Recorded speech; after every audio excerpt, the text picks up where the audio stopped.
They already decided who I am before I even said a word. Chioma muttered, her voice barely audible over the hum of Lagos traffic outside the university gates. Her heart pounded as she walked through the crowded courtyard, feeling the weight of invisible eyes slicing into her every move. Whispers followed her like shadows. "Did you hear about her?" One voice sneered.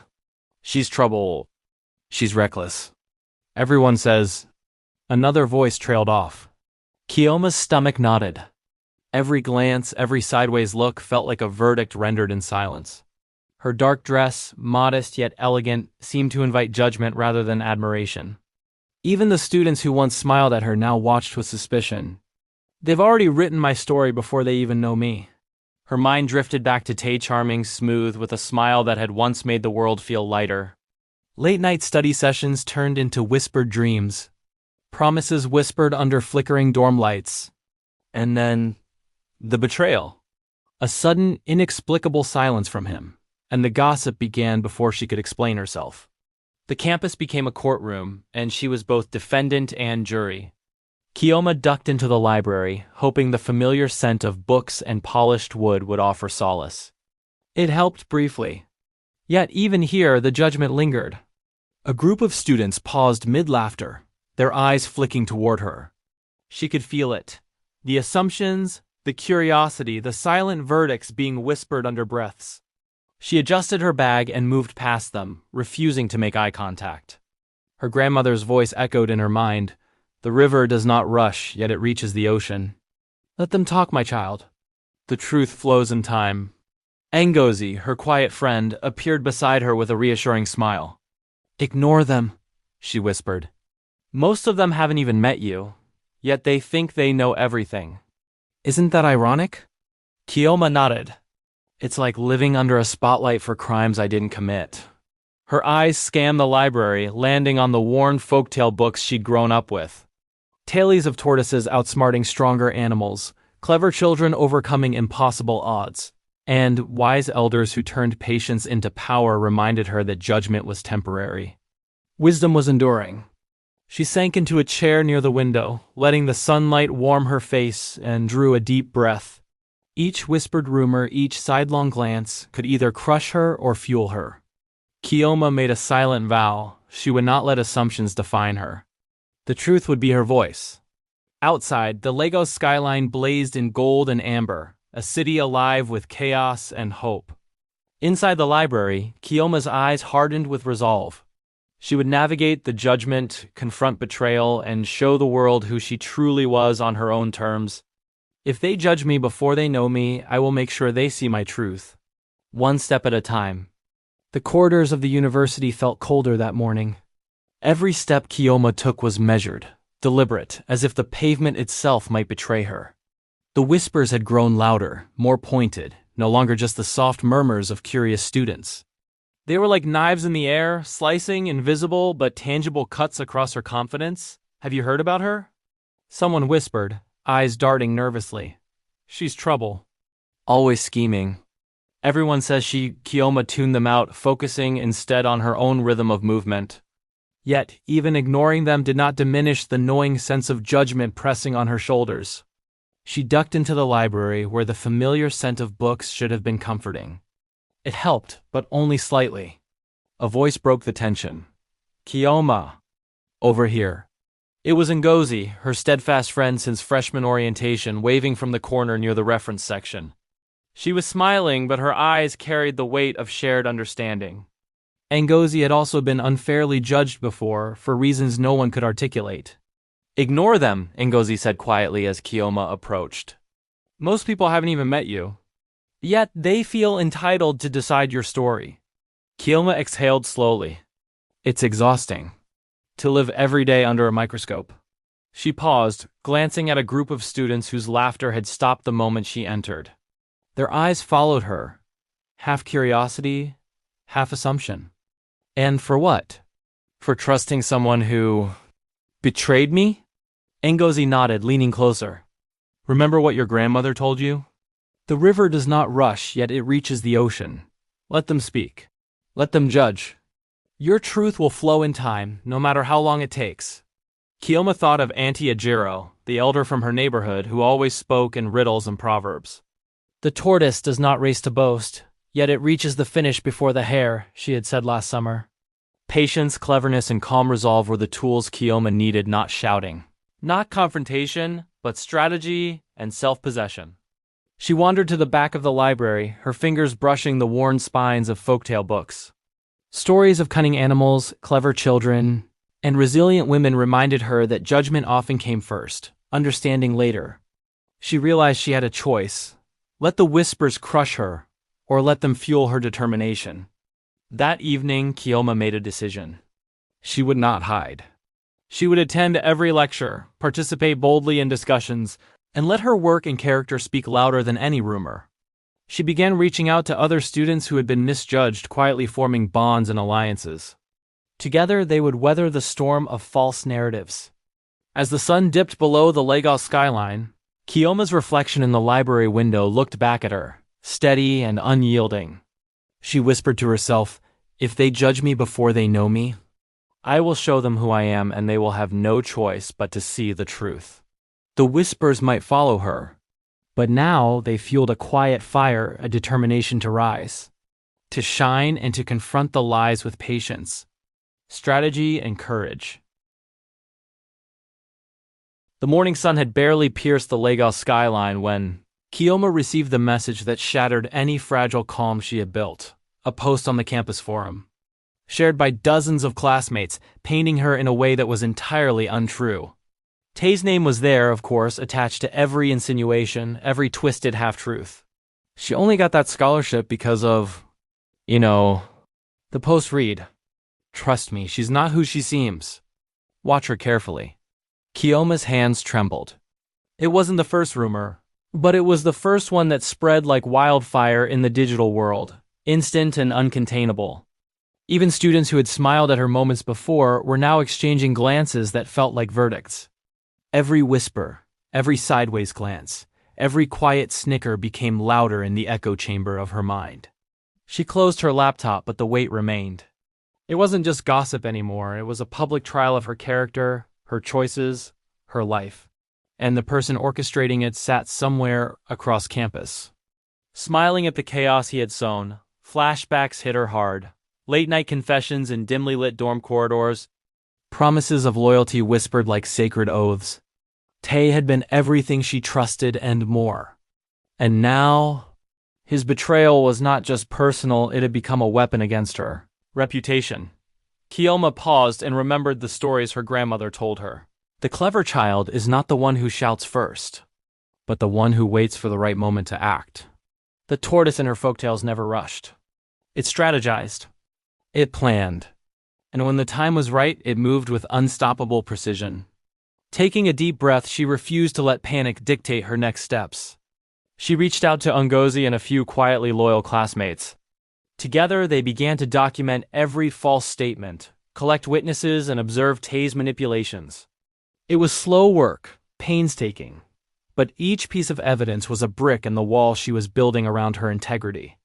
That evening, Chioma walked through the campus courtyard, the whispers no longer stinging as sharply. Instead, they fueled a quiet fire within her. Each judgmental glance, each hasty assumption, was a reminder of what she had to prove not to them, but to herself. She realized the truth could not be shouted over the noise. It had to be demonstrated through unwavering consistency and unshakable dignity. Later, she found a moment of stillness under the large mango tree by the lecture hall, the branches swaying in the breeze. She hummed a melody her grandmother had taught her, a song about perseverance, cleverness, and patience. If the river can carve valleys through stone, so can truth carve its path through lies. Chioma's resolve hardened. She would not retaliate recklessly. She would not cry or beg for understanding. She would act strategically, silently, and decisively. And when the moment came, the very people who judged her would be forced to see her not as the lies portrayed, but as the woman she had always been, strong, intelligent, resilient, and unbroken. And somewhere across campus, Tay smiled, unaware that the storm he had unleashed was the very forge that would transform Chioma into someone unstoppable. Chioma sat in the corner of the university cafe, laptop open, fingers hovering over the keyboard. Around her, students chatted, laughed, and moved in the rhythm of campus life, oblivious to the storm that had become her reality. Yet Chiyoma's mind was anything but idle. Every rumor, every whisper, every glance that carried judgment had fueled a fire she could no longer ignore. Ngozi slid into the seat across from her, carrying a small stack of notebooks and a determined smile. "We need a plan," she said simply. "The truth alone won't stop them. We have to show it." Chioma nodded, her eyes scanning the cafe for familiar faces. She had quietly spoken to a few students who had been misjudged themselves, marginalized for no reason other than rumor or appearance. They were her allies now, her secret circle. Each one had a story, a wound, a spark of defiance that mirrored her own. Together, they began mapping everything. Tae's lies, who spread them, when they were said, and how they affected others. Each false narrative became a node, each witness a piece of evidence. By the end of the afternoon, Chioma had a visual web of deceit in front of her, a strategy blueprint for reclaiming her story. "The key," Chioma whispered to the group, "is to act silently. Let them continue to underestimate us. When the time comes, the revelation will hit harder because they won't see it coming." Ngozi's eyes glimmered. "Like the folktales your grandmother told us. The tortoise doesn't boast. It waits for the right moment to strike." Chioma smiled faintly. That metaphor had never felt more real. She realized that strength wasn't in fighting the whispers head-on, it was in building proof, alliances, and patience. Every act of excellence, every classroom contribution, every small kindness or strategic move became a statement louder than words. The next few weeks were exhausting. Chioma attended every lecture, volunteered for events, helped fellow students, and never faltered in her resolve. Even when Tae flaunted his charm and sought to continue his subtle manipulations, Chioma remained composed. She documented everything meticulously, sending anonymous tips to faculty when necessary, all while maintaining the appearance of calm indifference. One evening, while walking home under the fading Lagos sunset, Chioma paused by the street market. She remembered the stories of her grandmother's ancestors, women who endured false accusations, men who plotted deceit, and communities that demanded proof before belief. Patience, strategy, and courage, her grandmother had said, would always reveal the truth in the end. Chioma adjusted her bag, feeling a quiet satisfaction. The whispers were still there, yes, but now they were met with subtle resistance. Her actions, small but deliberate, had begun to shift perception. Allies had rallied silently, quietly observing, quietly supporting. The tide was turning, but the final revelation when Tae's lies would crumble was still to come. As night fell over the city, Chioma hummed a song from her childhood folktales, the melody threading courage into her spirit. The river may be blocked, but it finds a way around every obstacle. "So will I," Chioma smiled, the first real smile in weeks. The plan was in motion, and the judgment that had once weighed on her was now fuel for her triumph. The auditorium was packed, the hum of chatter bouncing off the walls like restless waves. Chioma stepped onto the stage, her chest tight but her eyes steady. Today, the whispers, the rumors, the judgment, all of it would meet the undeniable truth. Tae was already there, flanked by friends who smirked and whispered, confident in the power of lies they believed would remain unchallenged. He didn't notice Chioma's calm demeanor at first, assuming she would falter, assuming she would crumble like everyone else. Chioma drew a deep breath. Ngozi and the other allies sat strategically in the crowd, ready to support silently. Every note, every document, every witness she had gathered over the past weeks would be revealed here in this moment. "Good afternoon, everyone," Chioma began, her voice firm, carrying through the auditorium. "I'm here today not to argue, not to beg for your belief, but to present the truth so that judgment is based on reality, not rumor." A ripple went through the crowd. Some shifted uncomfortably, realizing they had judged too quickly. Tae's smirk faltered. Chioma continued, her fingers trembling slightly as she held a folder of evidence. "It's easy to believe stories, especially when they're repeated often. But truth cannot be silenced by gossip." She presented the first piece, messages, screenshots, and testimonies that clearly disproved Tae's lies. One by one, she exposed the fabrications that had been used to tarnish her reputation. The murmurs grew louder, this time filled with surprise, disbelief, and eventually respect. Students who had whispered behind her back now watched in stunned silence. Tay's all eyes shifted uneasily, realizing their confidence had been built on deceit. Chioma paused, letting the weight of the moment sink in. I trusted someone, yes. And I was hurt. But I have also learned that character, patience, and integrity cannot be measured by hearsay. They are proven by actions, and today you see the proof. A hush fell. Tay opened his mouth, but no words came. The evidence was irrefutable. The crowd began nodding, some whispering apologies or murmuring for the first time in acknowledgement. Chioma felt a rush of vindication. But she knew this was more than personal revenge. It was about justice, truth, and reclaiming her narrative. Then came the twist. As Chioma revealed the final piece, she exposed not just Tay's lies, but a deeper scheme. He had manipulated several students to spread rumors, orchestrating a social trap that could have ruined multiple reputations. The auditorium gasped collectively, and Tay's smirk vanished entirely. Chioma's allies stood, showing support and solidarity, the same students who had once been judged unfairly themselves. Their quiet presence reinforced a lesson older than time: unity, patience, and courage can dismantle even the most insidious deception. As applause began to ripple through the hall, Chioma allowed herself a small, triumphant smile. The judgment that had weighed on her shoulders for months was lifted, replaced by recognition, respect, and the satisfaction of truth revealed at the perfect moment. Chioma stepped off the stage with a heart pounding not from fear, but from release. The weight of months, the whispers, the sideways glances, the judgment before understanding had finally lifted. Students looked at her differently now, not with suspicion, but with acknowledgement, and some with regret for their hasty assumptions. Ngozi caught her hand, squeezing it gently. "You did it," she whispered, eyes bright with pride. "You showed them who you really are." Chioma nodded, but her mind was already turning inward, reflecting on the journey that had brought her here. She thought of her grandmother's stories of rivers carving valleys, of the tortoise who outwitted the boastful hare, of women in her folktales who endured false accusations and emerged stronger. Those tales had been lessons disguised as bedtime stories. They had prepared her for this moment more than she realized. Walking through the campus courtyard afterward, Chioma noticed subtle changes. Students who had once whispered behind her back now offered polite smiles or quiet nods. Some approached her to apologize for believing the rumors. Chioma received their words with grace. She did not gloat, she did not scold. She understood the deeper lesson. Judgment often comes from ignorance or fear, and it is not the job of the wrong to correct every misperception, only to live their truth. Tay had left the campus shortly after the confrontation, his arrogance replaced by humiliation.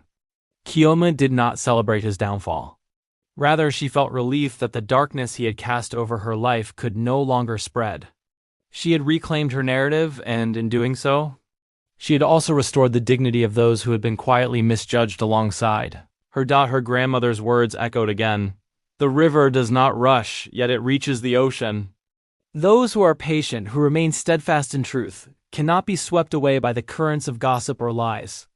Chioma realized that patience, resilience, and careful strategy were her greatest weapons.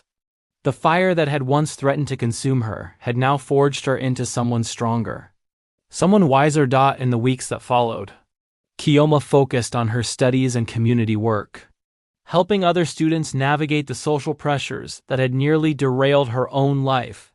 Her story became a quiet inspiration, a living example that judgment could be overcome, and that the truth, when paired with courage and strategy, was unstoppable.